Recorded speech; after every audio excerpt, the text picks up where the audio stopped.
Now for bad bitches and nerds. Yeah. Oh, we're live. We're live right now. Ooh. We're live on Twitch. Are we live? Bad bitches and nerds. Bad bitches and nerds. There we go. Ladies and gentlemen, boys and girls, it's your boy Sue with the Job of Tears podcast. If you're listening to this, you don't see what's going on. If you're watching this, you see what's going on. My co-host, Janelle from the HR, first of all, she is on vacation. It's her birthday week, so she's enjoying penis and Tennessee whiskey. right now. Penis and Tennessee whiskey. Yes. She's with her lovey-dovey boo cakes, Michael Bosstick, the singer. The guy. Wait, his name is Michael Bosstick?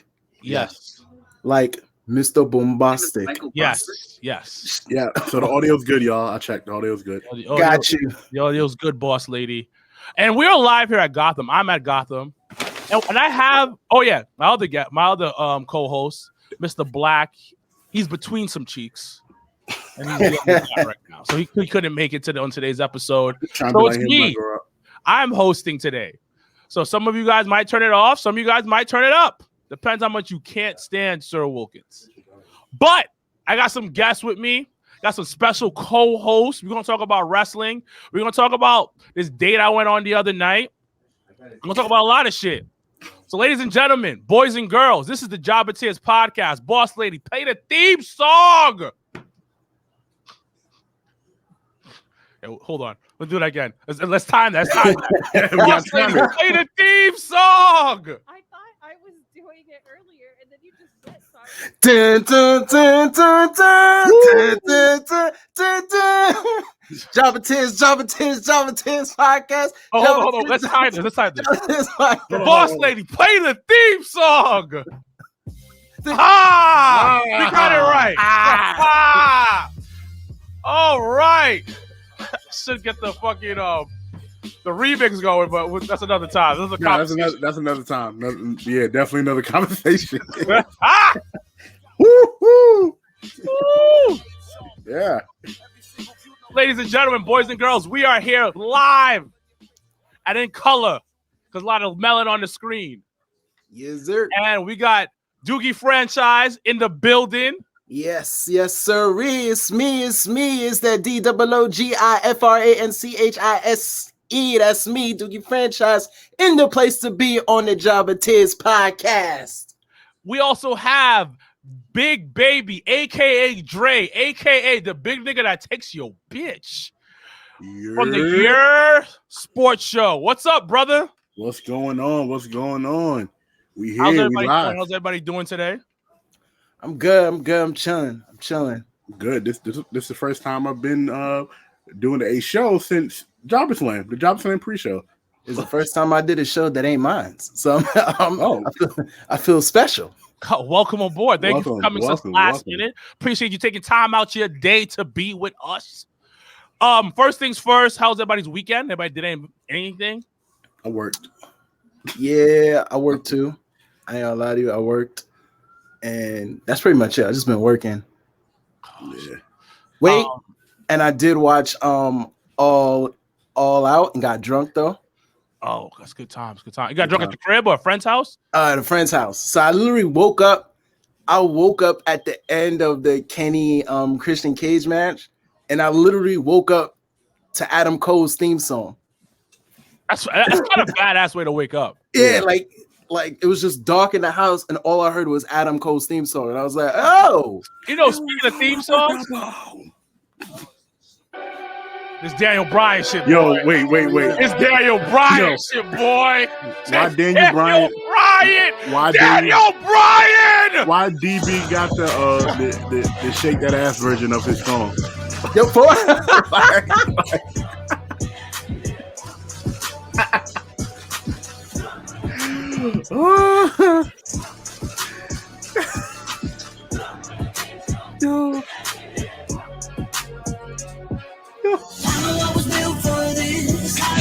Whoa, that's lyrics? Yes.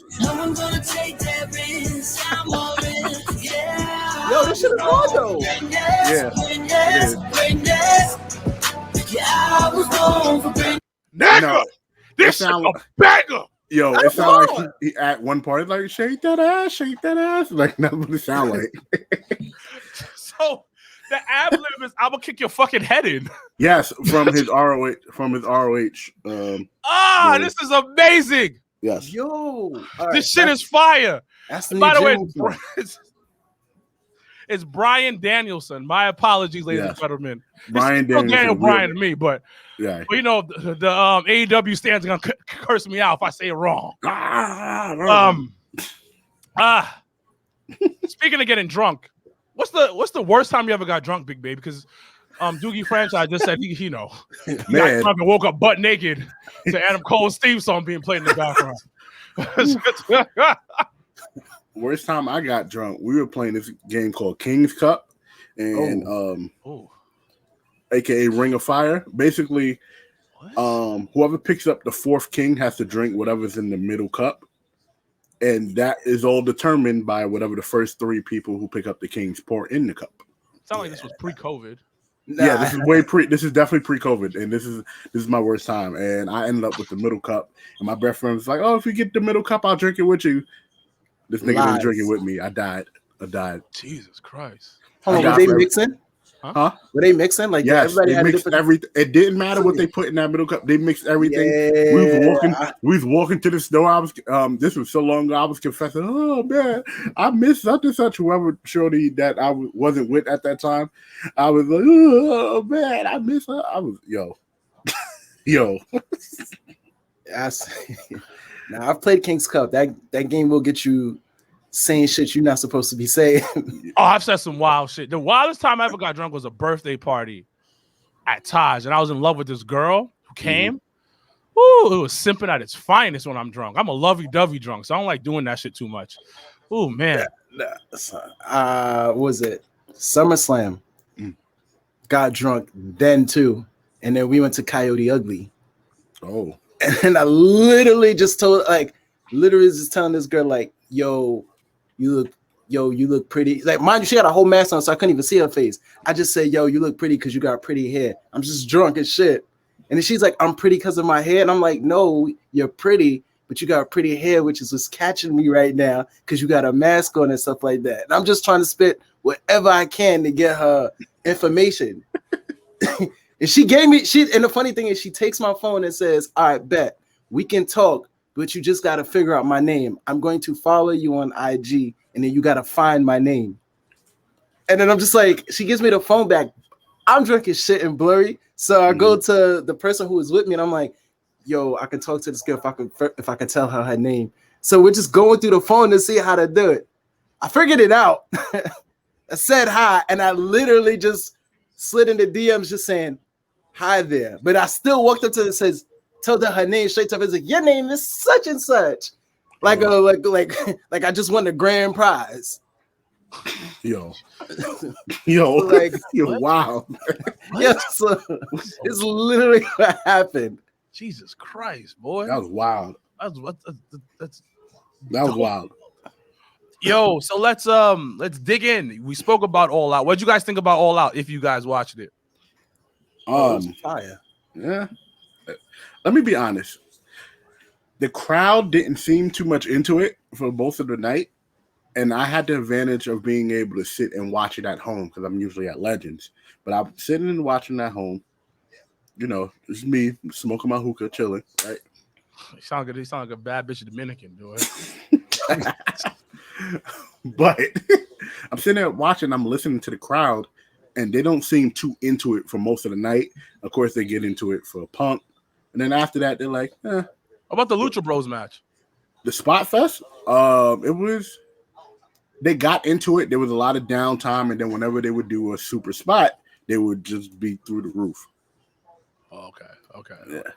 You know what? I feel like the crowd burned themselves out too much. Cause On Rampage. like, it's because like since Eddie Kingston came out, there was just OD hype. Mm-hmm. And it's like their hype, there's like, all right, we did too much shit for this. But then like they kept following up matches with like another hype situation where it's like, all right, we can't keep doing this for like a good 4 hours. because honestly, like between I guess two hype matches, they should have moved the the Big Show and QT Marshall match like somewhere in the middle instead of like closer to the end of the show. The Big Show QT Marshall match should have been on Dark. Because Yeah, go ahead. I mean, oops, Paul White. There's no BS here. My bad. As long as he got well and some pyro, that is the Big Show. Why do people like this motherfucker?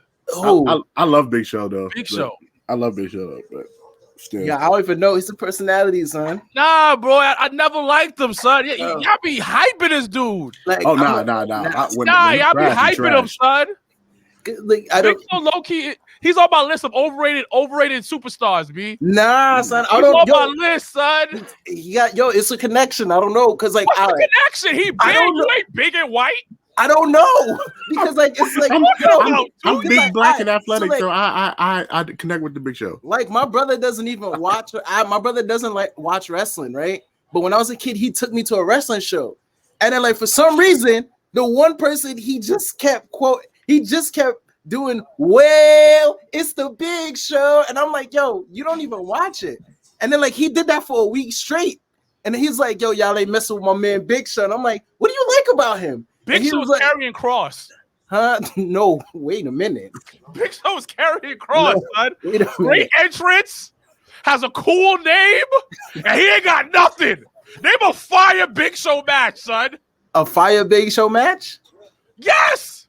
Oh, okay. Ready? Hey, Mayweather, watch. No. I was gonna say Big Show Brock Lesnar stretcher match where Brock Lesnar had to get the forklift. Who carried that nigga? Huh? Brock Lesnar. That's the reason why it was fire. It was still a fire match. Hold on. He did his job in the match too. Exactly. Hold on. CM Punk, John Cena, Big Show, SummerSlam. Love that match. Wait, Edge, Big Show, Cena, WrestleMania. You had Edge and Cena. You had Edge and Cena. Was Cena not garbage at that time though? Cena. Cena was Okay. garbage at that Talking time. about Cena was garbage at that time. niggas be acting like And- Big Show is this big time Hall of Famer. Big Show and X-Pac Shane had a better McMahon. career, son. Big You Show, said who? Shane. I Big said Show, X-Pac Shane had a better McMahon. career. That's you wildin'. Big Show, Shane McMahon, last man standing match. Where he got hold on. Talking about everybody that's money, son. Shane McMahon is money, son. Shane is a spot monkey. Chill. Yes, Relax. and it works. But it's so much fun. It's so much fun. You talking? Yo, Big Show is a utility player. You put him in anything, and he does great. Hall of But Fame he ain't utility player. the superstar that people be talking about. He's a People Hall of love him Fame for no reason. He's Big Show's Barney, son. He's wrestling's Barney. That's Yes, what it and is. that's why Yes. I niggas need to stop loving him so much. Nah. No, Big Show. you I mean, he's can't. better than QT Marshall. I ain't gonna lie to you, but I kind of like QT Marshall because I feel connected. Like I see them down in my deli. No. Like I know he lives in Staten Island. And he got two kids and a wife that he hates and he cheats on all the time. Like he looks like that. I know he sell marble floors, son. Yeah. I know that nigga sell marble floors on the side. But yeah, so you said that the crowd was dead. You know what it was? I didn't see that. I see them really pop for Lucha Bros. Lucha Bros is really over. Yeah, Lucha Bros is super over. What was your reaction when you woke up butt naked and drunk when you heard that Adam Cole the theme song, Doogie? Wasn't butt naked, but I was definitely drunk. Butt naked sounds better, but go ahead. Nah, I was like, smart move, bro. Cause this, like, I'm not gonna lie to you, he wasn't gonna make it in the WWE, bro. And like, I could tell he'd been seeing all his homies going up to the main roster, like, nah, I could make more money elsewhere. Also, the amount of story, like right now, him rejoining the Elite, which I think is literally a plot for him to get in and take them out one by one. You can tell the story right there because they left off on a bad note and you just gonna come back and hug him like it's all good. Nah, nigga, remember, he went to WWE to get training, to get better, to come back and take niggas out one at a time. It was a wild move, bro. In my opinion, like not keeping Adam Cole. In my opinion, that's one of the worst moves ever. Yeah, because he sells himself. Adam Cole sells himself. Like the whole Adam Cole baby was done before he got there and is still getting done after. Like Adam Cole literally, like other than the height issue, which is what they said, Adam Cole was literally built WWE. Well, Like he literally was self-made for WWE, but it's just his height difference. And then he learned from the two guys that he actually wanted to learn from. Triple H he, and Shawn. Exactly. So now you literally got the perfect superstar who already beat Daniel Bryan, beat down Seth Rollins, put on a banger at a major WWE pay-per-view, which was Survivor Series, who literally always had the crowd on his side every time. No matter what he did, the crowd was on his side. he had a banger with Seth too. Yeah. Like Even like, and then like the man sells like nothing. Like the whole shit with Walter and him, all that. So like they literally lost what could have been their next actual Mr. WrestleMania. well, to kind of like to be on the other side of that, the reason why Adam Cole wouldn't have made it in the current version of the WWE is that the time of the little man is over. Because the time of the little man that was going on, you remember when we had Punk, we had Bryan, a little bit of Seth at that time too, when Seth was in the Shield, and just the smaller guys were running it. That's when the bigger guys weren't doing what they were supposed to do. That's when people were carrying Roman. That's when Cena was there, but he wasn't having the best matches with anybody that was his height or better. But now that you have a Roman Reigns that takes up most of the TV time, you have Bobby Lashley on Raw that takes up most of the TV time. The smaller guys, there's no use for them now. So this is my thing. And you know I'm a WWE mark, but I'm always very honest about what's going on. Mm-hmm. You're right. You can't deny that. There is the time that I wouldn't say the time for small guys. I think it was independent darlings was a thing. We saw Punk kind of ushered that in. NXT, the first NXT in the beginnings, ushered that, just knocked down the door. Mm-hmm. The thing is, the company has lost creativity. They're on cruise control. They're expecting a bigger guy to get them over. That is it. That's why we don't have to do it. They're looking. They saw Adam Cole, and the rumor is that you guys probably heard it, that they wanted him to be Keith Lee's manager. Same way Leo Rush was Bobby's manager. That's the rumor that was going around. We don't know how true that is, but let's, hypothetically speaking, say that was the truth, that they want him to be Keith Lee's manager. My issue is that you're not getting creative. My issue with that is that you're following a formula, which they do. Right. I remember shout out to Santana Red, the porn star. She was on a coffee talk with friends. She said the formula seems like it stayed the same. That's not a good thing. At all. We always have the mentality of, if it's not broken, don't change it. It's getting a little broken. You know that light switch in the house that you keep flicking on and off, and then that one day it pops? Right now, WWE is at that point where it's like that light switch is about to break. There's something about to go wrong with it. There's things that are great about it, but they need to like refresh things. Start doing things, because you have a superstar like Adam Cole. This is where I'm going with it. Get creative, figure things out. Yes, he's not a big dude. The height situation, I think the guy's probably smaller than me. Yeah. So get creative, figure something out. There are big and small people all the time. You know what I mean? AI was 6 foot, if anything, but he was a mega superstar. Height is not everything. The talent is there. They will get the fuck over. They choose not to be creative. That is the problem. They're at a creative stalemate right now in the company, where things don't feel fresh. We like it because we're so used to it. It's like your mom's spaghetti. It tastes good, but we've been eating it for the past 20 plus fucking years. It's still good though. I was about to say I ain't gonna agree. But like, yeah, my mom's spaghetti is regular. I ain't trying to die. I get what you're saying. But the thing about it, you've been eating it for mad long. That's what it comes down to. When it comes to All Out, it was. Do you consider it to be the best pay-per-view of the year? I don't know. So far. So far it's up there, but of the year, this is like this. It still has contenders. I still don't put it past WrestleMania. Night 1 or 2. Night 1 or 2, yeah, it's a good question. 2 or 1. No, I don't put it past any of the nights. It's night 1, night 2, then All Out for me.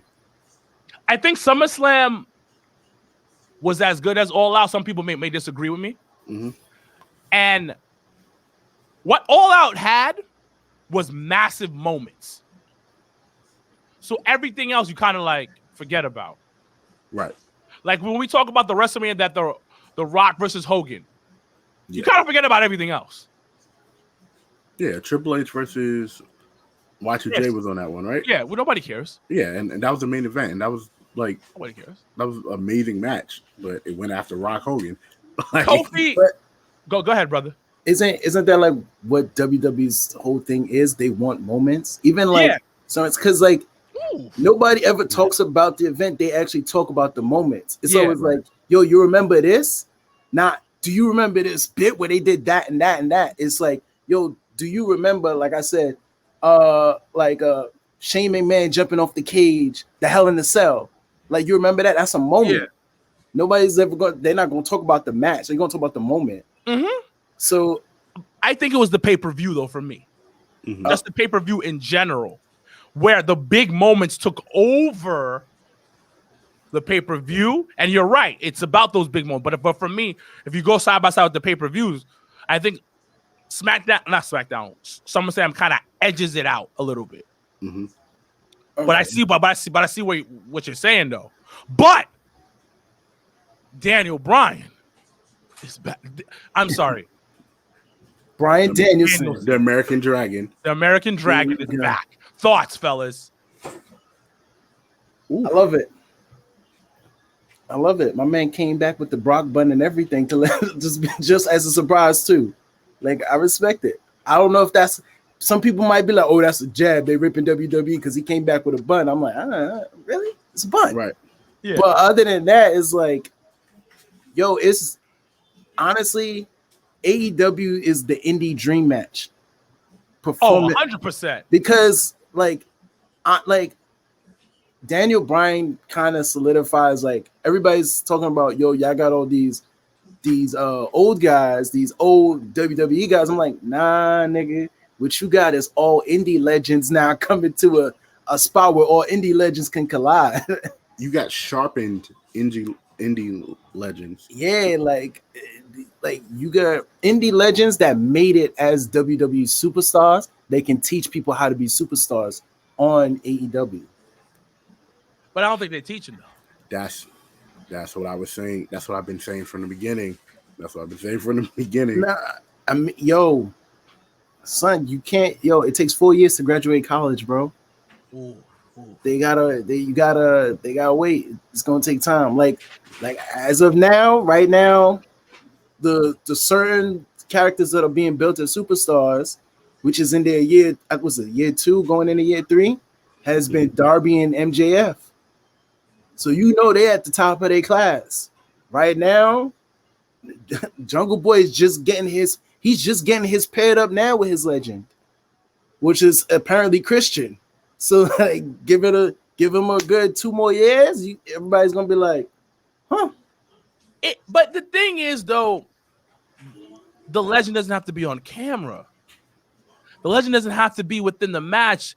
You got 80 motherfucking producers back there. Half of them are former WWE guys. Mm-hmm. So why does it always have to be on camera? You are right. It does take 4 years. It does, you know, they got to gel with somebody. But Jungle Boy can talk to somebody behind the scenes and get that off. But I understand where you're coming from. That is true. But they're so big on partnering people together where it's like, yo, my nigga, like, let niggas run On the outside looking in, it looks like he's by himself, but backstage, he's getting these bars off. I can slightly disagree when it comes to Jungle Boy, because before Christian, Jungle Boy was over. Before Christian, Jungle Boy was over. He wasn't as over now that he has the Christian touch to him, that Christian helping the Jurassic Express, but Jungle Boy was over. And I think Darby Allin was getting there too before Sting. Sting accelerated that. Mm-hmm. But it's like what I said. You're 100% right. It does take probably 4 or 5 years for them to kind of be set in stone to get something right, because you don't want to hot shot it and then they turn into TNA. But I think they need more structure backstage. I agree. I agree with you saying they were over, but like them being paired with the legends is like that one dude with the bad bitch in the club where you be like, yo, why she with him? So now it's all eyes on that dude to see what he does. Right. So like, but that girl was keeping your attention. So now so you see somebody like Christian. I'm like, yo, oh shit, that's Christian. What he doing with this long-haired skinny dude? And then they're like, oh snap, he nice. Oh, that, and then even the same with Darby Allin, because like I'm not gonna lie to you, when I first saw Darby Allin, I was like, all right, this dude looks a little suicidal. Then, but then like after a while, I'm like, all right, I'm giving him certain credit. But then when he got paired up with Sting, like that first time him and Sting like locked eyes, and then you seen them together, you're like, okay, now I really got to see what's going on here, because you don't like it's meant the legend is supposed to build intrigue while they're supposed to fulfill that gap of like why they with them. Right. It's like this, like you like the interest is now the potential. Like, yo, oh shit, this dude is he's really doing it. Mm-hmm. You know what I mean? To the point, like even sometimes with like, for example, the CM Punk match.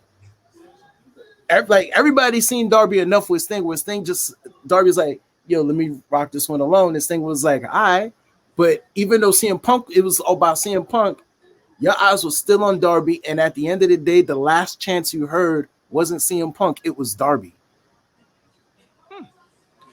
Sting still ain't a bad bitch though, but I see what you're saying. Sting ain't no bad bitch. Just like Big Show ain't no bad bitch. Sting is like walking around with like Rosie Perez right now. Like she used to be like Rosie Perez. Like Rosie Perez used Rosie to be. Perez is a legend though. Rosie Perez is like she's a queen legend. She used to be like the baddest one, like the little baddest Spanish chick you've seen back then. I was young, 8 years old. Yeah, we don't want to hear about that. We don't want to hear about Rosie that. Perez, bro. Yeah. Rosie Perez. I thought I met a Rosie Perez. Went on a date with her. Yeah, we'll see. Yeah, like for me, I couldn't sit and just have a conversation with Rosie Perez because I get like, all right, I gotta go because her accent is way too thick and it's not like Spanish. It's just like old school nigga. Yeah. I ain't gonna front though. That's what makes it hot though. That her thick accent. Her actions would make her fire, but then I had to think about it. I'm like, would I be able to sit there for like would I be able to be laying in bed and just have her like hear her talk to me? And I'd probably think that she's loud though. Like she talks loud. I'd have gave her a dictionary. I would have loved to hear that voice. I'm like, here, read out some words. I like that shit. I like that ignorant hood booger Latina shit. So I'm okay with that. I enjoy a hood booger from every race, except for white. I'm not good with white hood boogers. No, I'm not a fan of white hood boogers. I'm not either. Those are the ones that get you arrested, bro. Yeah. They know how to turn off the hood booger real quick. Yeah, I can't be around those type of hood boogers. They be like, yeah, my man's just to, oh my God, no, he's hitting me, he's beating. I don't got time for that. I don't got time for that. Yeah, but I do like the black Hispanic. I'm okay with that. I'm okay with the aggression. That I might get threatened with a knife or something. You know. Yeah. That type of shit. Nah, you wild. I've come to accept that. Like I said, I love my black women. I love my Spanish. I love their fire. I love my black and Spanish women fire in them. They're passionate. I don't want to see a fire in a white woman because I might go to jail. Like what? The fire. I feel like the fire is unseasoned. Like I get what you just like. There's That fire is nothing but you know- under logs and no cold. Yeah, right? yeah. Yeah, It's I just get log. that. You just see the smoke. You don't smell it. Like Yeah. It depends where they were raised. It depends where they were raised. I always told you about the date that I had with the this Caucasian woman or white woman, and then she popped in her mixtape on the date. It was top 5. I always talk about this moment for the rest of my life Mhm. because I didn't expect it. I didn't expect it. Was she We're in her car, and we just left the date. We just got some wings, whatever. And she low key played me Mhm. on the day. She was like, "Well, this is the place where you take your friends, huh?" I was like, "Oh, okay." And then she's like, "You want to hear my music?" I was like, "I thought it was like some singing." She's like, "Nah, I rap." Her favorite rapper was Styles P. Like, Where did she grow up? she grew up in upstate, but it was just like, Oh, no, so like, she's close. Oh, well, no, she's no, close. it wasn't upstate. It was like the tip of the Bronx. That's like white, like really nice part of the Bronx, but it's like further up. Yeah, she's It's close by to upstate. she's by Yonkers. Yeah, By White Plains, and I think so. So she might be So- White Plains. Maybe. So Yeah. I'm on the day. She's driving. She her little Camry, and she turns to the right. She looks at me. She's like, "You want to hear the mixtape?" I was like, "Yeah, why not?" Son, she popped that shit in. First of all, her voice was different. It was deeper. She sounded like a white Foxy Brown, and I was like, "Yo, what is this? What am I listening to right now?" Not like Justina Valentine. This is just like a white Foxy Brown. It's like some white Foxy Brown. I was like, "All right, you got some bars, mom." Like, you know, she's like, "You think it's good? Think it's good?" I was like, "Yeah, it's all right." Hopefully, back in my head, I was like, if I keep saying this, hopefully I get some cheeks. Did you? I did. We end up in a relationship later on Uh, because I'd be out here on these streets dating. so in a relationship. so you were in a relationship with Mrs. Vanilla Ice for a second. Yeah, she was about to get signed to like a small independent label too. Mhm. Like she's really trying to make this a serious thing. Mhm. But speaking of white women, you know who I'm not a fan of, but everybody loves her? Chris Statlander. What do you guys think of her? Yeah. Okay. I'm not quiet. I'm trying to think of the words to say this. I like Chris Statlander. I like the character. It's just one of those things I wouldn't see getting over anywhere else but AEW. Mm-hmm. I think she need more time. Mm. Cause like she has a nice look, right? And then like you can see intensity on her face and stuff like that, but for some reason, like her moveset ain't there yet. I see Like- what you're saying. Yeah, like the whole alien Bob thing, I get it. That's funny. That's like when motherfuckers used to just two sweet people on the head. But it's just like, I'm like, yo, I need something else from her.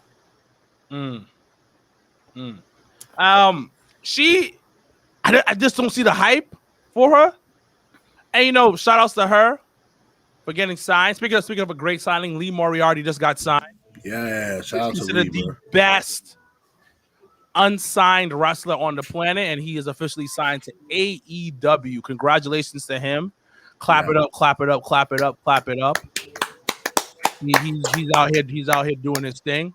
For sure. Did you guys watch Dynamite and NXT? I saw clips. I forgot about NXT.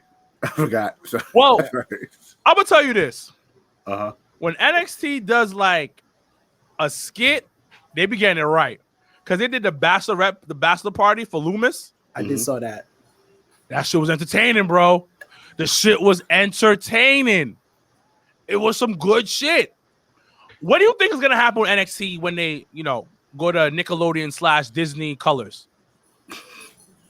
Watching NXT. Honestly, I think they're gonna be more skits like that now. You think so? Yeah, like I'm honestly, I feel like Johnny Gargano has been the actual guinea pig for all that. Mhm. Because like his character has super evolved into like a different type of wrestler, but a whole different type of personality now for all the bits and shit. Mhm. Like you wouldn't think Johnny Gargano would be that funny. I'm not even gonna lie to you. He even killed that lame nigga, carrying Cross on the mic by being silly and kidding. True. Like you literally just told the man, you suck for like 4 minutes straight, and everybody was with it. That's like It was foul. that was Nah, basic. That was a wild basic. Do you think he stays when his contract is up? I don't know. I don't know. That one I have like, if he stays, he might have. It might not be.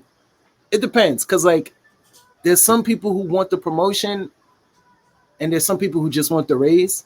So I don't know what he's going for, because right now he's just getting the raise and not the promotion. I'm gonna say this, and it's gonna be probably off the wall, but run with it. Johnny Gargano is gonna turn into what R-Truth is now. Oh, Now Really? we remember what R-Truth was prior to WWE. Well, his second stint in the WWE. Mm-hmm. Remember NWA champion R-Truth. yeah. Remember Ron Killings. He came in WWE. He was dancing and everything like that, but he was still that wrestler, and he's lasted this long still. He's avoided getting cut, all of this. And from what we've been told, Vince really loves R-Truth. I can see the same thing happening with Johnny Gargano, to where he's such a character that he'll be over no matter what, and his place will be cemented. It might not be the same Johnny wrestling that we've seen prior to what he is now, but he's always going to have a spot on the roster. Is that a bad thing though? Depends on who you ask, because there are fans like, no, we want DIY Johnny Gargano, not, whatever they're called, the way Johnny Gargano. And there's some people who like the way Johnny Gargano now over DIY Johnny Gargano. So, Doogie, what you think about that? Damn. Okay. I dig it. I understand what you're saying. And even if he does do the clown thing, like eventually they're gonna have to throw him in a match or two, so he's gonna be able to just show off and show out. So right. he might end up getting like, and I hate the fact that I'm about to use this comparison, like a New Day type of over, where he gets to be a silly, but like he'll just keep putting on banger matches where people just gonna be like, yo, sorry. bless you. Where people, thank you. People are gonna be like, yo, get this man a title shot or something. Because especially if they're going for like the super big dudes now, like Johnny Gargano can put on a match with almost any type of size person. So it would look really good for him to be funny and yet put on a banger against somebody like super serious. I personally think it depends what happens in the next 2 years. WWE is at a tough spot right now, because majority of these superstar indie dudes, they know each other.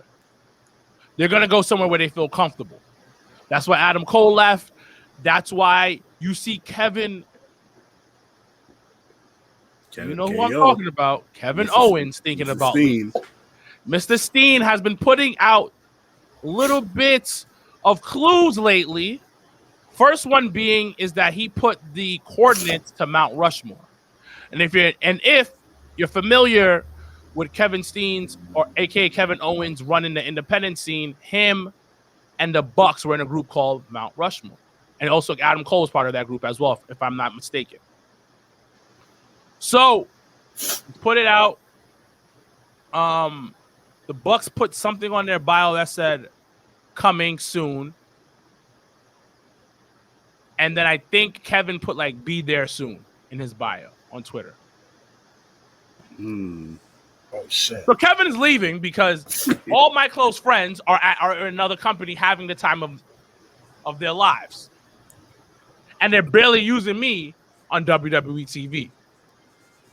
So AEW about to turn into PWG. Yes, 100%. Because what Doogie said earlier was that they signed a bunch of seasoned superstar indie wrestlers. Yeah. Facts. And PWG was known for that. GCW is known for that. And we're seeing that. I don't think they take over anytime soon if WWE doesn't get his shit together, but they will. It comes to a point where the hype will go up. But they said the hype has died down with Punk's return because the ratings have said that Rampage numbers are down. Your thoughts, gentlemen? I think that's funny. I'm not really a ratings guy, but what I am saying is I feel like Rampage needs to be that show for specials. You know what I mean? Like they have quarterly pay-per-views, but they also have like quarterly Dynamites. But then like some stuff that you can't put on a Dynamite, make that a Rampage special. Mm-hmm. Like how they did like the Kenny Omega Christian and CM Punk's debut like a week later. Like you do that as like a quarterly special. Like you want to do an hour-long Iron Man match, you do that on Rampage. Because that would be the perfect place to do it, huh? That's the whole show, though. Hey, man. And then, but this gets for you to show your talent, how good your talent really is. If you can put one match on for a whole hour and it keeps everyone locked in and entertained, you know you got 2 stars in your hands. Mm-hmm. That's true. They need to just make it a regular, like develop into a regular show. Develop all they have a massive roster of extra talented people. Just recently, Diamante versus Swole. That was on Dark Elevation. Amazing. Why don't they continue growing other stars on Dark Elevation? Have serious storylines. I get what you're saying. That would be dope. They do special pay-per-views like Fyter Fest and like the other ones that they usually do, but grow that brand. Make it all about those certain types of storylines. They looks like they're trying to go that direction, but they need to continue going that direction because it would help. And plus, this is one thing I hate. Mm-hmm. If you weren't watching Behind the Elite, or you're not watching certain stuff online, you will be lost. Don't get beat up by the marks. No, but I'm just saying, like being the elite. Being the elite. If you don't watch that, or you don't watch anything on the YouTube, you're lost.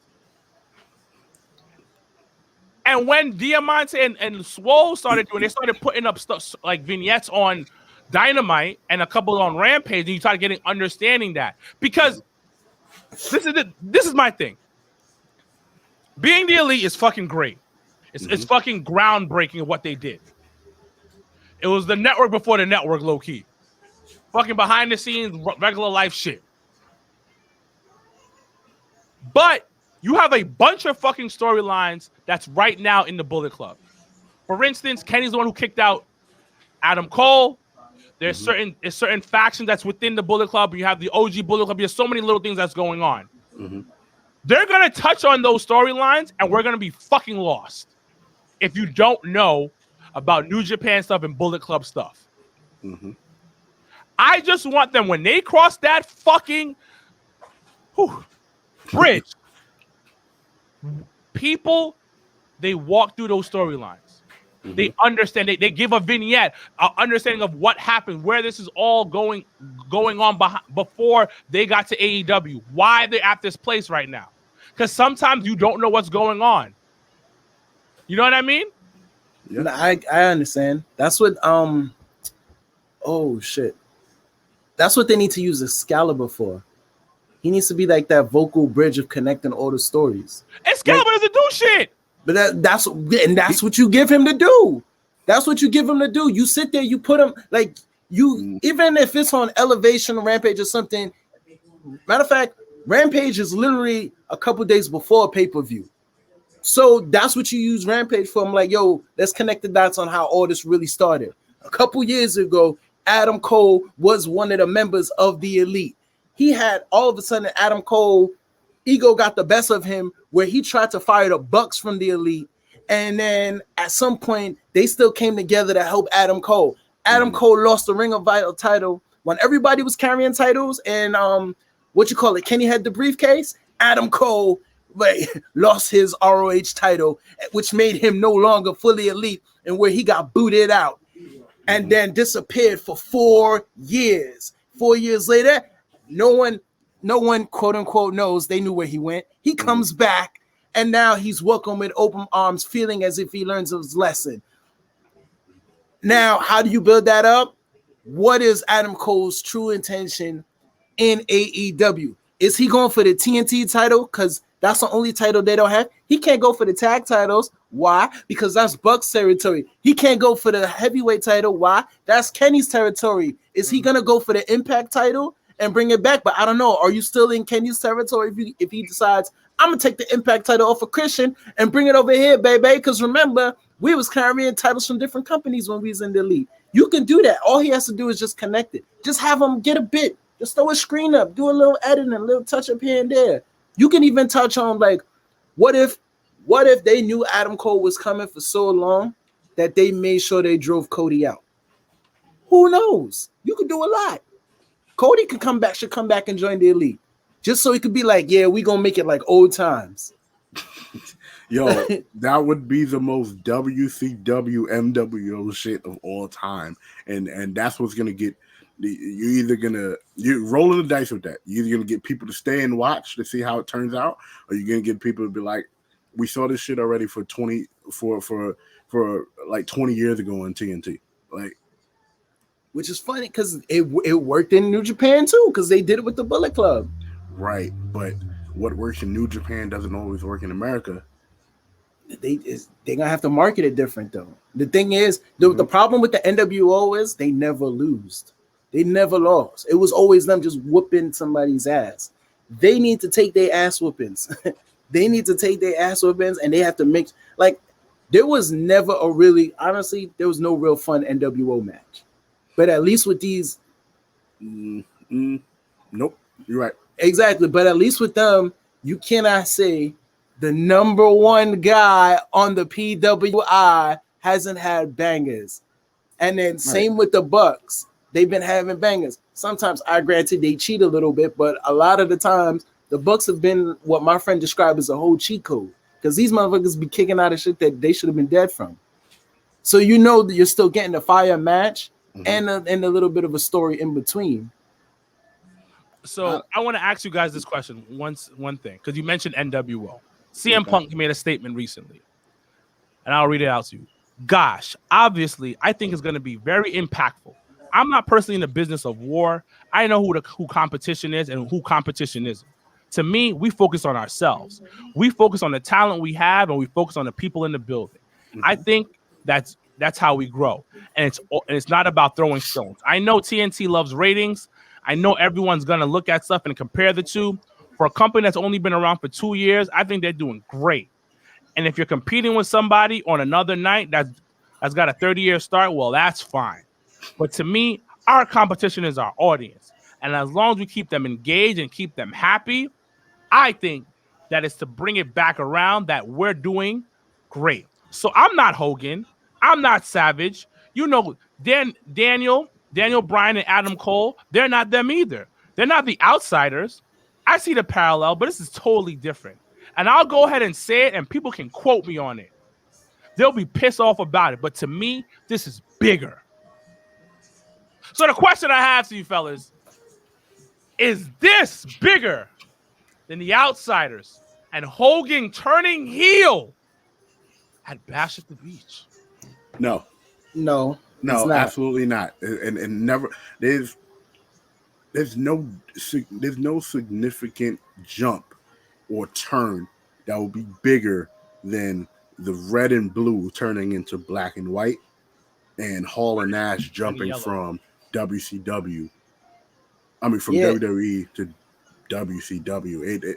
That changed the parallel of the business and how, and it changed how WWE started to do business after that. Like, Kevin Nash is the reason why people getting guaranteed money. Bro, it is amazing. But these are the things that set the stage for the stuff like Cole and Bryan and Punk and Jericho and whoever else jumps from the E over to AEW, or the E from to any other company.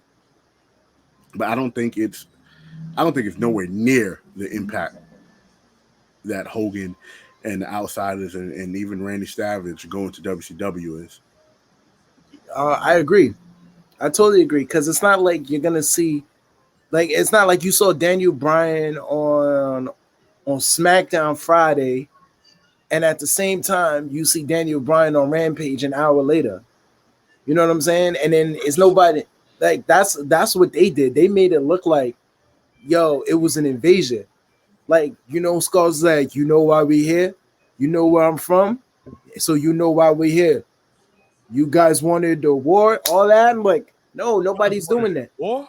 Yeah, nobody doing that. You're not gonna see somebody on two shows. Ain't nobody. They're not gonna sit there, right, and throw someone there that look like Daniel Bryan on next week on SmackDown talking about Daniel Bryan back, like they did with the face, like with the like Daniel Bryan's back, and then you just gonna see some fat nigga named like Dennis. Like, no, they're not gonna do that.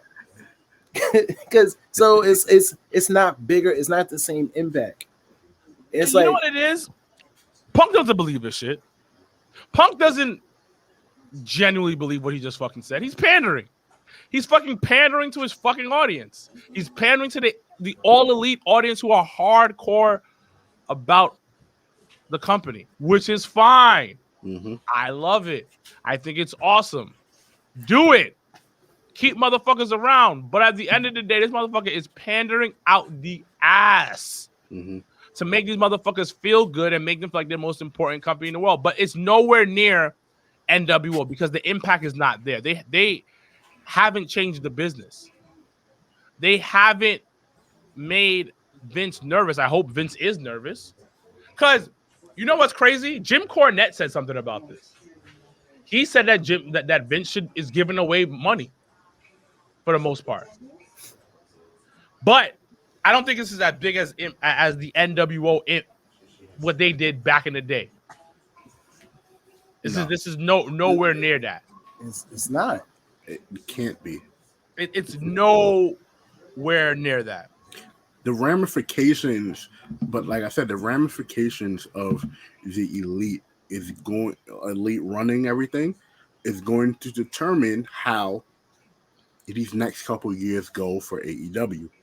If they don't learn from prior mistakes of bigger groups like the NWO, they are destined to do the same thing the NWO did: get 1,000 people in 1,000 different places, and it'd be an issue. The thing I liked about Bullet Club is, yes, Bullet Club had a lot of people, but you also knew who everybody was. You knew who God was. Gallows and Anderson, well, more or less, Carl Anderson had his own niche. Again, you knew who AJ Styles was. You knew who the Young Bucks were. You knew who Adam Cole was. You were learning who Kenny Omega and Adam Page were. You knew who Cody was. So, as long as the elite continues to show that, yes, we are one group, but each separate entity can hold themselves accountable, they're gonna be fine. But speaking of the Good Brothers, you saw Adam Cole shaded the shit out of the Good Brothers. Doogie, did you see that? Elaborate. So Adam Cole pops out, does a little baby stuff, talks his shit. He talks about the elite being great, talks about Kenny being one of the greatest champions of all time, talks about the Bucks being the greatest tag team of all time. Mind you, the Good Brothers are standing right there. He mentions nothing about them in the promo. Because they don't even go there, son. Right. They don't even go there. They're not even all elite. They still Impact. They still Impact. A bunch of boys, bro. Yo, when he was in Bullet Club, they weren't even there. You know what's funny? You say that about them being an Impact. I feel like that's the only reason why that Impact deal went through. Because what do you mean? Impact is paying the Good Brothers Mm-hmm. to do everything that they're doing on Dynamite and AEW in general. That's money out of Tony pocket. That's money Tony don't got to spend It's true. for no reason. If I'm Tony, if somebody else can spend the money and I can have these guys here, So for me, cool. It works for me. How do we know? How do we know Tony really, really, really wanted to sign these guys anyway? he doesn't want to sign these guys at all. He doesn't fuck with them. The Good Brothers are a cool tag team. Mm-hmm. I don't think they're that great. I've never saw that. I've told you, not. huh? They're not that Yeah, great. they're not. It's like they're alright. They're alright. You know, They're a good hand. they are a good hand. Pause. Pause. Like But yes, they are a good hand. If you had to talk about masturbation, there would be a hand without no callus on it, and they're very soft. Damn. strong arms. Strong arm, very soft hands, good hand to masturbate with. They're okay. Yeah, that's exactly what they are. They're They're the reverse. I said this. They're the reverse APA. They're the reverse APA. without That's the it. personality, Right. like without the extra personality. So WWE signed another gold medalist. His name Yep. is Gable Stevenson. Looks like his name should be Juan Rodriguez, and he lives uptown on 145th. damn. But that's not who he is. Because he looks mad Dominican. Mad Dominican. But he just got signed. What are your guys' thoughts on that? I feel like they're trying to recreate the Kurt Angle magic. The thing is and if they find one little small ankle in the issue, they're just gonna blow it away. Because right now, they still got Gable, Ooh. who He's so good. yo, and then I'm not gonna lie to you, Gable already found his number one match that he needs to make sure these two always stick together in some way in Montez Ford, because you put them two together, I don't Bangers. in a minute. So, and people, you want to know how good Gable is, and I kind of realized WWE is slightly wasting him. Mm-hmm. He 1 year he wrestled AJ Styles in a 5-minute match, and it made a match of the year candidate on the network. Nigga, nice boy, nice boy. Minutes, bro. 5 minutes, bro. Like AJ Styles is he's already that nigga. But you add Chad Gable, whew, that's like AJ versus a young Kurt, bro. Like, He's gonna be loved after he leaves. Not now. You know who I love now? And I really appreciate it because I was watching some of his old stuff. X-Pac. oh, X-Pac was a dog, but people just didn't like That was one of my favorite wrestlers. I used to love X-Pac. But he don't get love though. He don't get love because people still trying to wonder why he got 2 rings. I always say right time, right place, right timing. But career-wise, you look back on his career from the beginning to the end. Homeboy has some moments. We talk about Ray in that category of, Rey Mysterio is the greatest cruiserweight, Super Junior, whatever you call it, of all time. X-Pac is not number 2, but X-Pac is not far when it comes to greatest of the smalls of the cruiserweights. Oh, 100%. Like, But his style though is like the original indie style though. yes, Yeah. it is. And that's why. And then, all right, let's be honest. X-Pac always had fire theme songs. Make some noise, X-Pac. Like, do y'all remember the X Factor theme song? You chilling with the X Factor. Yeah, and then it Yeah. just dropped into that boy band shit.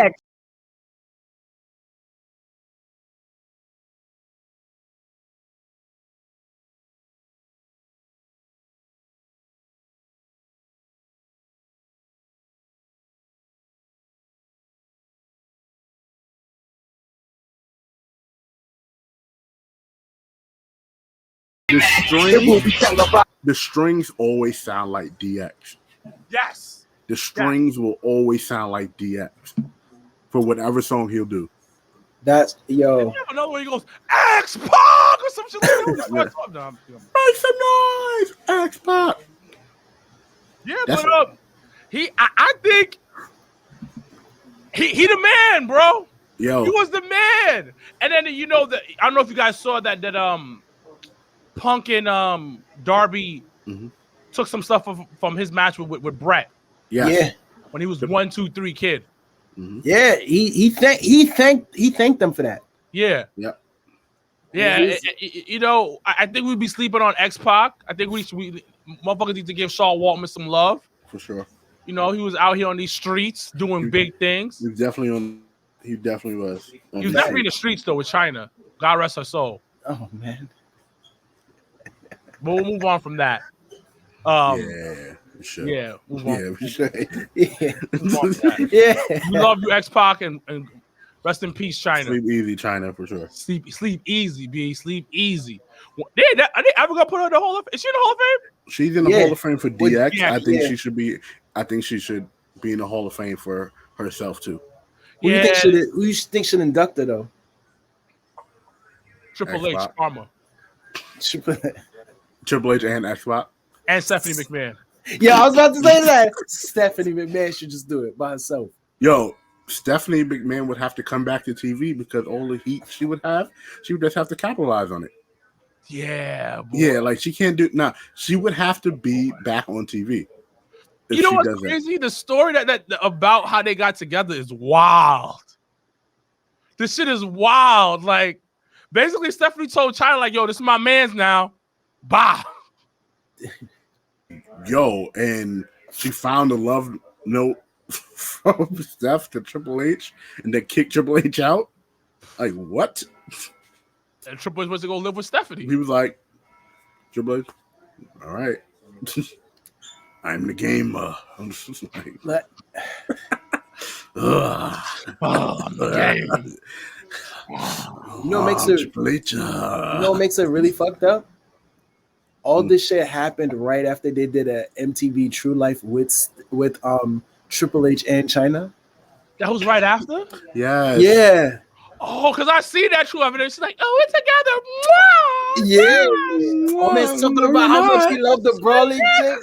Like I suck his sweaty dick. that's Yo, stop. super awkward. I suck his sweaty dick after every match. Yo, stop. You know, Steph was doing the same thing. This shit was wild. Stop. Yo, stop. Yo, nah. 2001 was a crazy year because that was the year like China got released. 2001 in November was the year China got released, and like I don't know if y'all remember, but when she was going through the contract issues, she never lost her title. They vacated the title. Mm-hmm. She never lost. She never got pinned. Supposedly she wanted too much money. She put She her wanted a mill.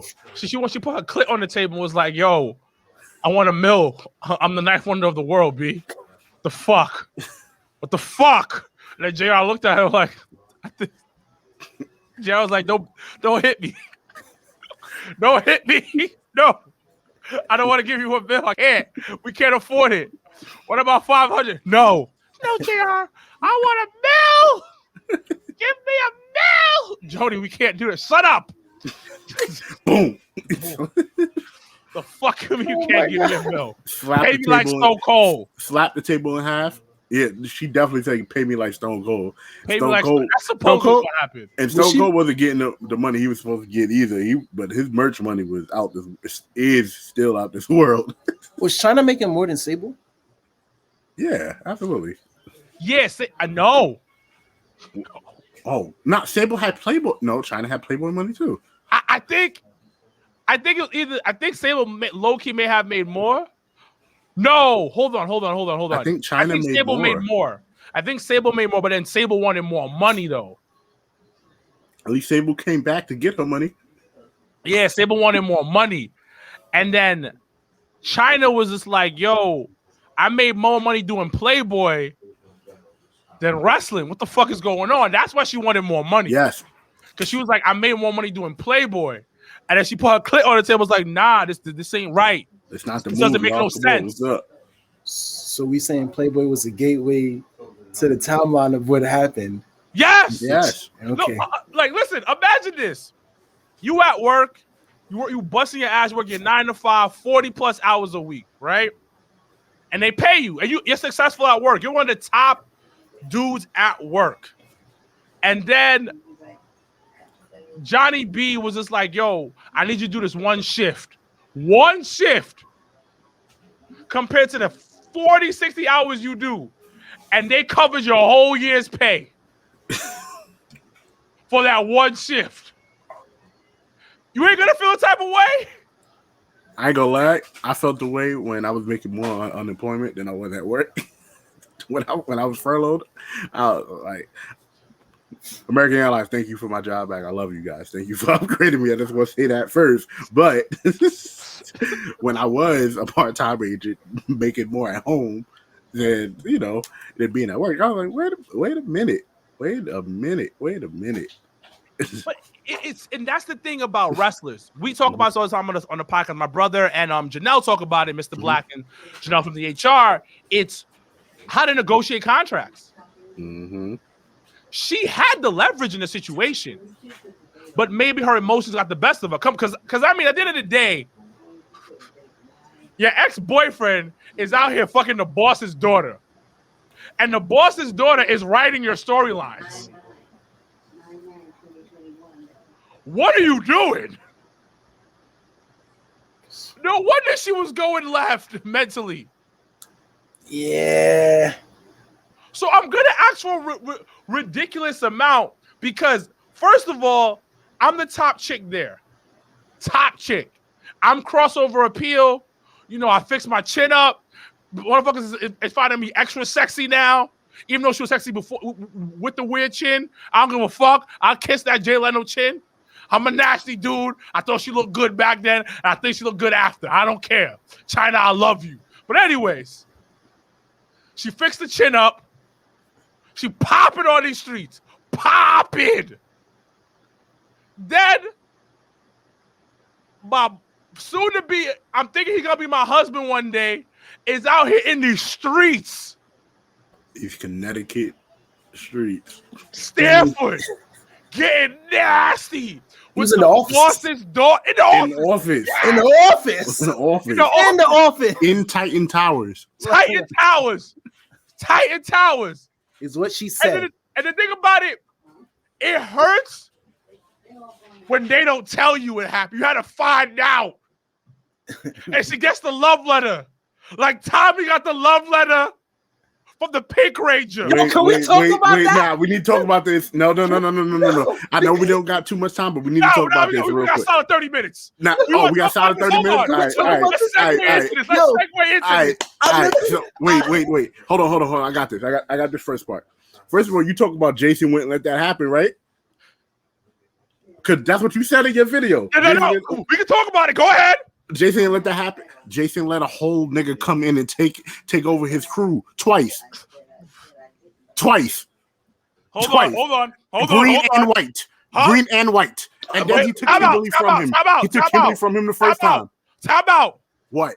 The reason why he let the White Ranger take over because the OG Zordon was like, yo, my nigga. This nigga got powers. We're going to let him run this shit. What are you supposed to say? That's the OG. So what happened when he was the Green Ranger and he first came in and he took Kimberly away from him? He wasn't fucking with Kimberly like that. Why do people keep saying this? He wasn't. Kimberly was. Nah, but Kimberly was fucking with him. Kimberly was fucking with him. He got some head. He got some head from Kimberly. That's it. And she was in love. Okay, but he was in love with Kimberly. Wait, before I say something. And then she went back. Then Kimberly definitely for the streets because if y'all saw the Power Ranger Turbo movie, yeah, she went back to that. She went back to him. Yeah. Okay, but dude, you were saying something. All right. So one, I actually read. My boy actually reads the actual comic books, and he goes into shit that they won't cover on the show. But I'm not gonna lie to you. When she broke up with Tommy Violetta, was literally the most fucked up toxic shit I have seen because of the way the scenario plays out. My man is literally in the gym benching, maxing out, and then he gets like, yo, Adam comes up and's like, yo, we got a letter from Kimberly. And then he goes, go ahead, read that out loud.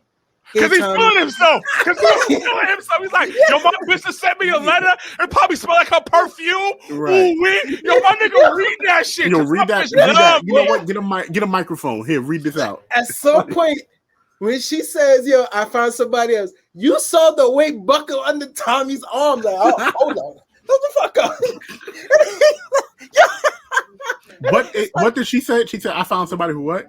Yeah, she found somebody else that made her happy while she was doing gymnastics. I'm gonna pull the clip up.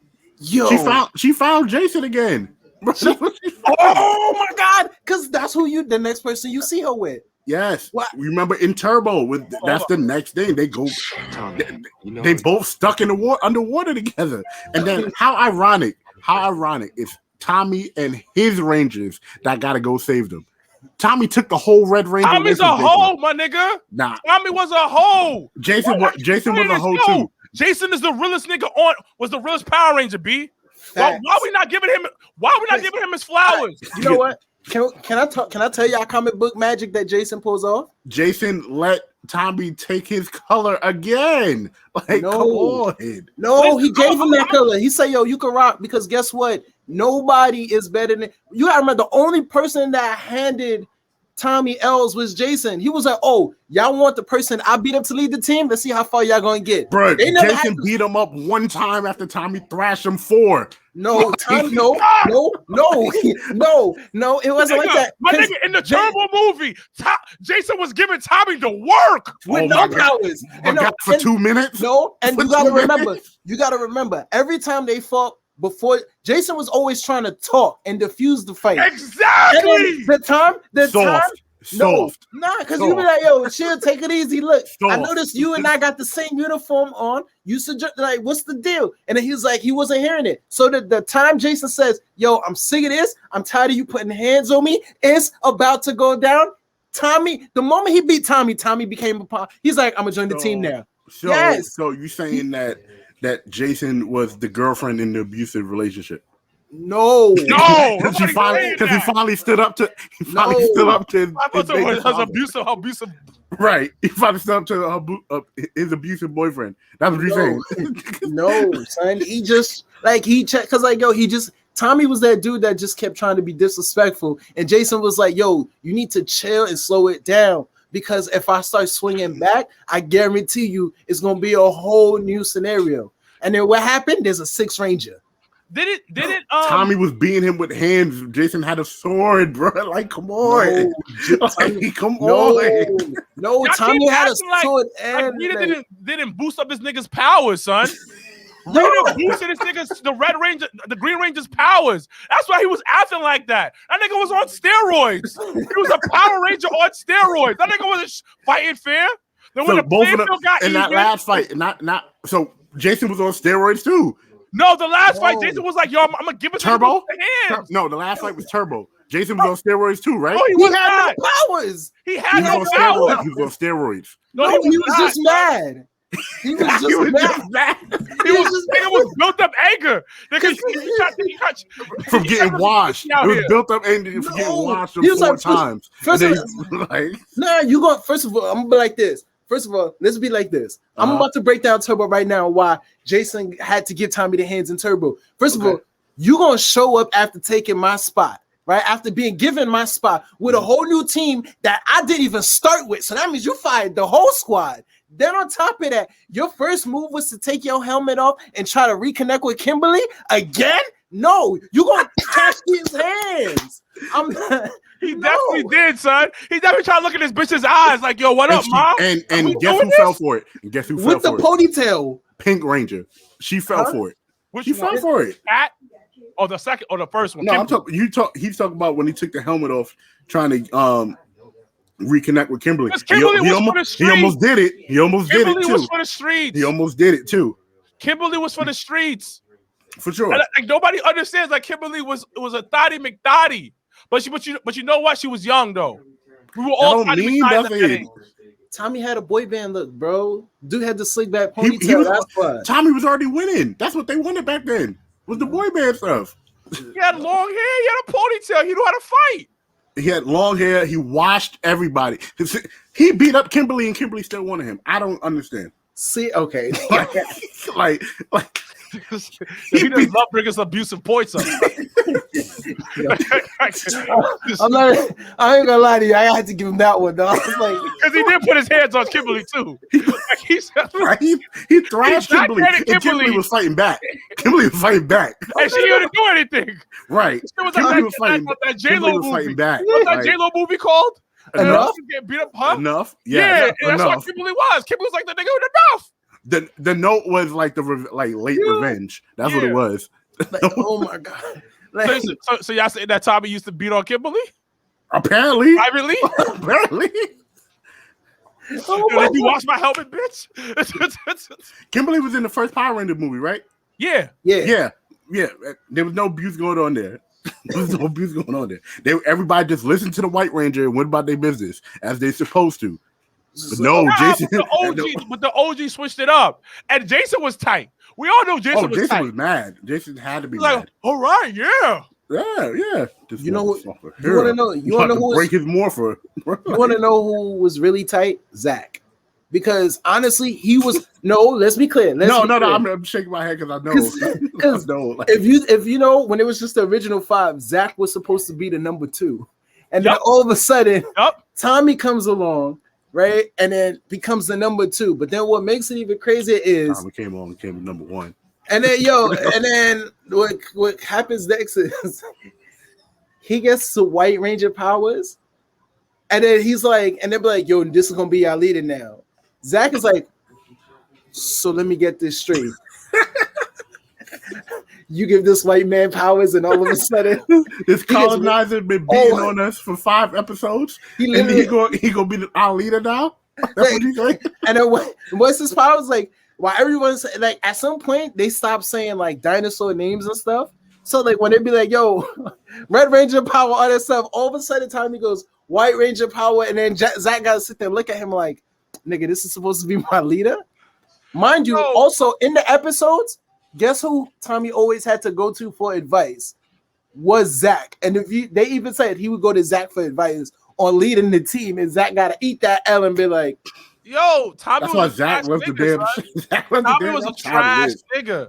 Oh, for sure. Nigga, Tommy was a trash Oh, nigga. Yeah, son. no, I'm not disagreeing with you about him being Nigga, trash. Tommy was out here pulling a John Cena when he was burying half the Rangers. Right, and then anytime you notice in the new Power Rangers, any Power Rangers out, Tommy pop up in now, people love that shit. Just like John Cena, because just like John Cena, just like John Tommy Cena. is John Cena, B. Yo. He really came off us. He was a heel. And he did his heel turn Mm-hmm. and became a face. People got bored of him for a little bit. He They got dropped the bored of Ranger. him. He went away, and he comes back Yeah, like a part timer. Hold He on. comes back like a part timer. You and want to know teaching new people. exactly, and he comes back as a Black Ranger. Yo, He was Zach like, is pissed. shot. He was like, "Yo, Zach probably like, oh, what?" No, but no. I think so. The only Jason point I'm gonna give y'all is when Jason came back as the Black Ranger with the black and gold. And look, and yo, That and was guess hard. what? And That guess was who hard. guess who they was listening to? And guess what Tommy said? Guess what Tommy said to him?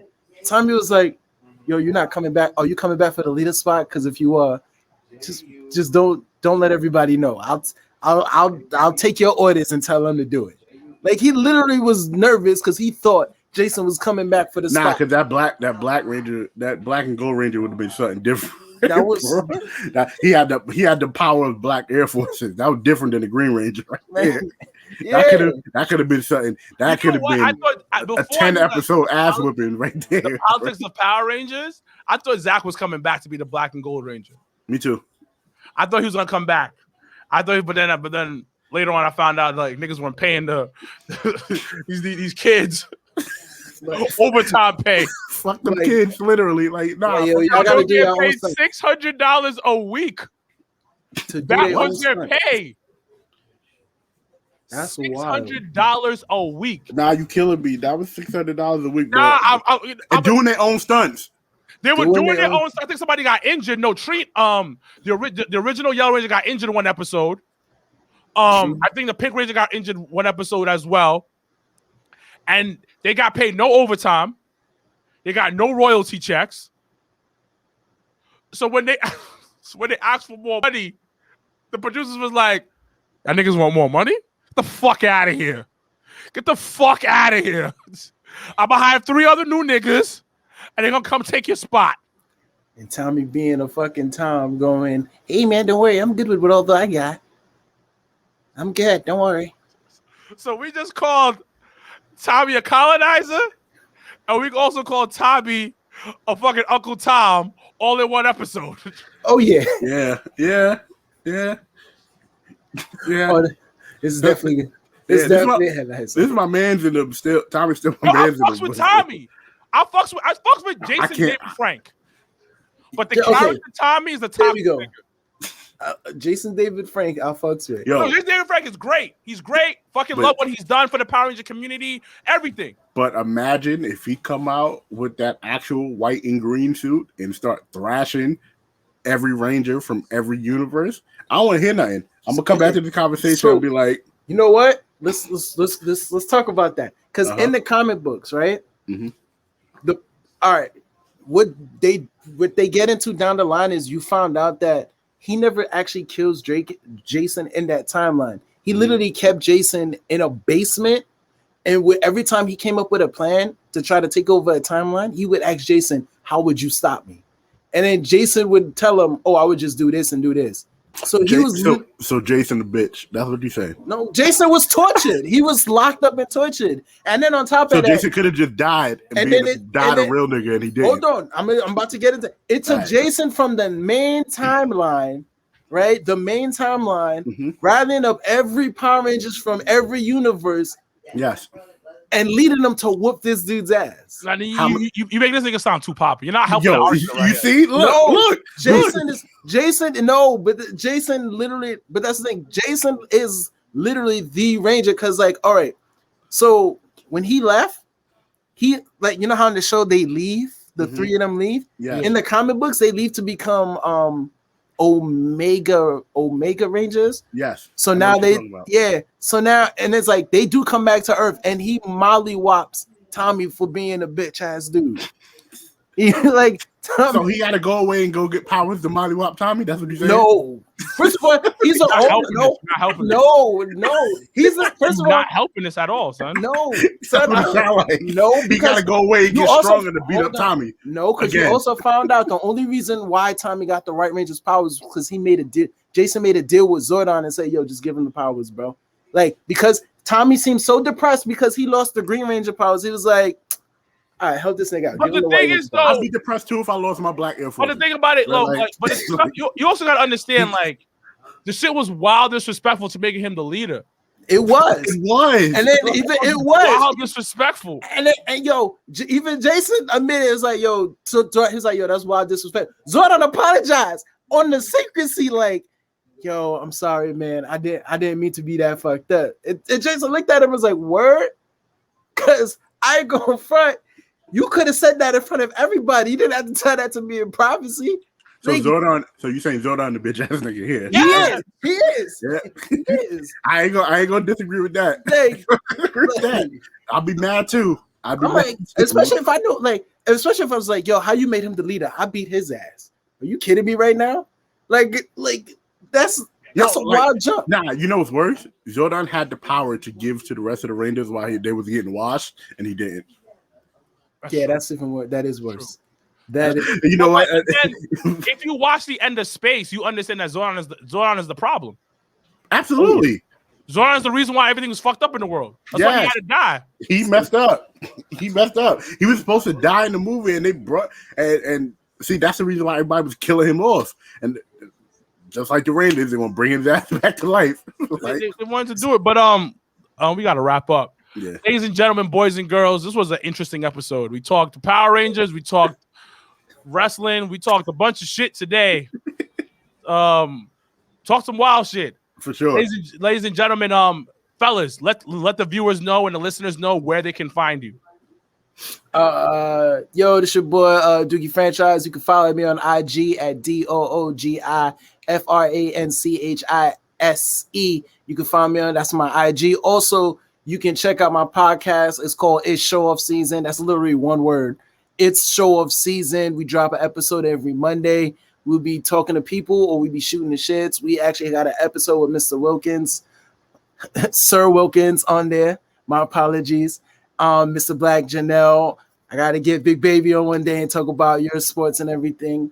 I appreciate everybody. Thank y'all for having me. This was fun. Hope to come on again. Yeah, definitely.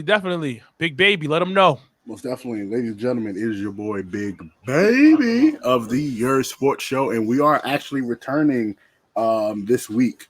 As this episode dropped, the next episode of the Your Sports Show will be this Saturday at 2 p.m. live on Facebook, Twitch, YouTube, Periscope, all of that, and then it drops on that next Monday.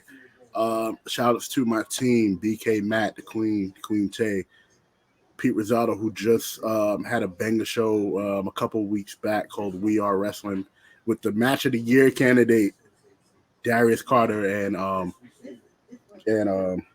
why is her name slipping my mind right now? And I love her. Trish Adora. So definitely be on the lookout for Your Sports Show. We'll be back like cook crap. Sure. Yes, cocaine. All of the cocaine. All right, gentlemen. Thank you so much for coming on at such a last minute. And I will talk to you guys very soon. Thank you. Peace. All right. Yeah. Good night. Got the hands in motion. If you go with rolling, no need to focus. Traveling states and over oceans. You gotta wait till your coast chosen. Trying to have lines outside the show like Harry Potter releases at Barnes and Noble.